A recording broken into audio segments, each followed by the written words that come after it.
I've been thinking about starting my YouTube channel for 10 years, but I never started because I thought that I wasn't good enough. My stories wasn't good enough. My English wasn't good enough.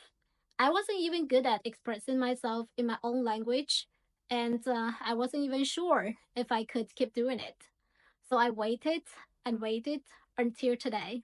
Today, I finally decided to start because I hope that my stories can reach to some people who also grew up in a very poor family with very limited resources, or for girls who, like me, was not seen, not expected, just because she was just a girl. And maybe to inspire, to support some people who felt that their life was hopeless. I hope that my stories can tell them that life could be very different. I was born and raised in a small village in Guangxi, one of the poorest and most remote areas in China. My family was very traditional, very conservative. They value sons far more than daughters.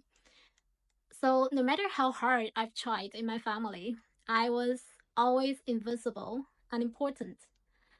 So very early in life, I learned one painful truth. If I wanted a choice, I have to earn it. Growing up, I didn't have many materials to read.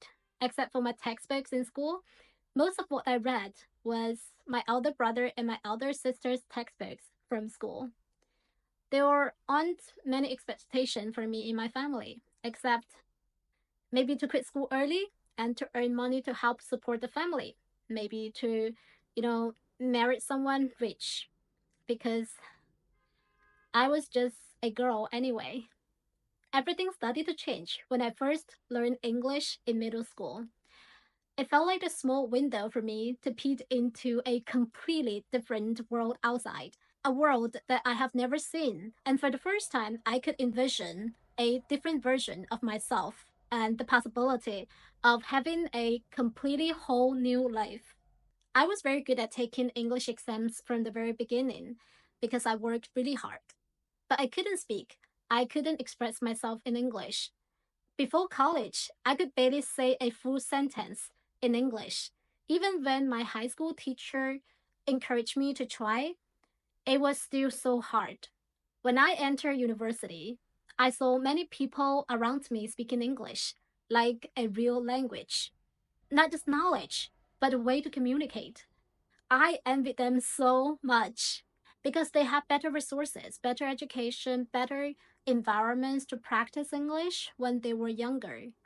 And I didn't.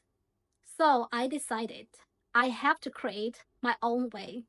I remember waking up at about 6 a.m. every day. I would go to a quiet corner near the library or like under the bridge on campus, somewhere no one could see me because I was too shy. I read English out loud every single day, even when I felt embarrassed, even when I felt like I wasn't improving far enough. I just kept going. Slowly, I improved. And in my senior year, I became the only student in my class to pass the TEM8 exam, the highest level for English major students in the university. And that changed everything. Because of that, I got opportunities to work in Beijing. For a girl from a small village, that already felt like a completely different new world. But English didn't stop there. It took me even further. It took me to the United States, a place that no one from where I came from would ever imagine going to. There, I saw a bigger world. I learned new ways of thinking. I began to be hopeful. And more importantly, I started to believe in myself. After that, I came back to China and started my own company in Shanghai. So when people ask me what changed my life, what brought a village girl to become the boss of her own, I would say it wasn't just education, it's English. Not just as a subject, but as a tool that gave me the access to a bigger world and build a stronger version of myself. If you are watching this and you feel like you don't have enough, not enough resources, not enough support, not enough confidence, I just want to tell you that you can still change your life. I did, and you can too.